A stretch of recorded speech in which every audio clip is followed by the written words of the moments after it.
if you would like to enter to win a life-sized Infinity Gauntlet, all you have to do is like this video, subscribe, turn on notifications, and tell me in the comments what your all-time favorite Marvel movie is. In the mid-credits scene for Venom, Cletus Kasady was revealed to the audience, a fan-favorite character we all know as Carnage. By the end of the film though, Cletus is not yet bonded with the symbiote and offspring of Venom himself in Carnage. Because of the Cletus Kasady reveal, I wanted to break down the character of Carnage and explain what we can expect from him in the Venom sequel.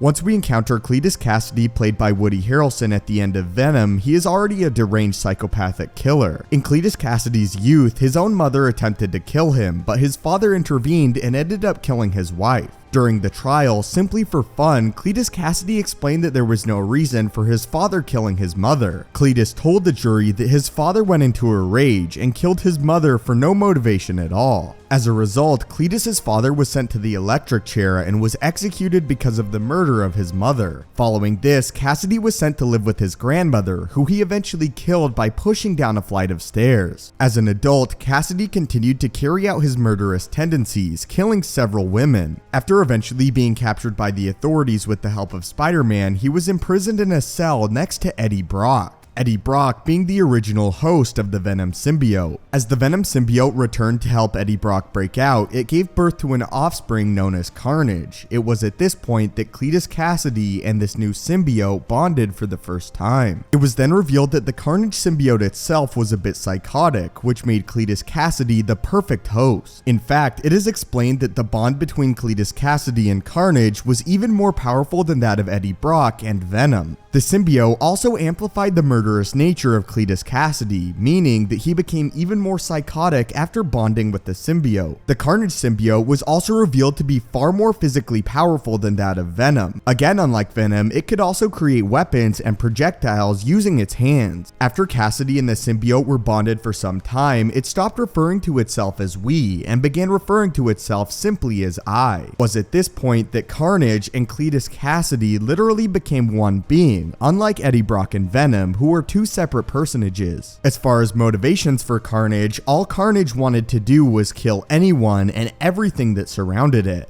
After its first killing spree though, Carnage returned to the burial site of his mother, where he dug up the lifeless corpse of his mother and held it within his arms. After fighting Carnage on a one-on-one basis, Spider-Man determined that he was nowhere near powerful enough to take out the symbiote on his own, and thus required the help of Venom. Together, Spider-Man and Venom managed to defeat Carnage, as it was still sensitive to sound, and because of it being younger, was far more susceptible to loud noises than Venom was. However, this was a weakness that Carnage would eventually overcome, as he became less susceptible to sounds than even the Venom symbiote. However, he still remained extremely vulnerable to fire. After for the first time the symbiote was separated and then destroyed from Kasady, it was discovered that it had actually bonded with his very bloodstream. What this meant is all that Cletus Kasady needed to do in order to bond with the Carnage symbiote yet again would be to bleed. It was then explained that there were only two ways to remove Cletus Kasady from the Carnage symbiote. Either the symbiote had to leave Kasady, or Venom had to absorb its offspring. This eventually happened, as Venom managed to absorb Carnage, leaving Cletus Kasady even more deranged than before. As a result of this, Cletus Kasady again escaped and ended up painting himself red, and then continued to kill others under the Carnage persona. However, without the symbiote, he was completely powerless. As more time passed, it was revealed that the Carnage symbiote had taken its toll on Cletus Kasady's body. Because of this, Cletus Kasady began to age extremely rapidly. In this deteriorated state, Carnage was nothing but an elderly man, with the symbiote not attached to him at the moment. Before Cletus Kasady could fully die though, the Carnage symbiote again attached itself to him. As far as powers, Carnage is basically a meaner, more powerful version of Venom, who is also far more psychotic in nature. In addition to retaining all of Venom's abilities, he can also manipulate matter within the symbiote. Again, this means he can create projectiles and weapons using the symbiote itself. As the symbiote is also a living being, he can also see all around him, meaning that if his eyes are blinded, he can still manage to see.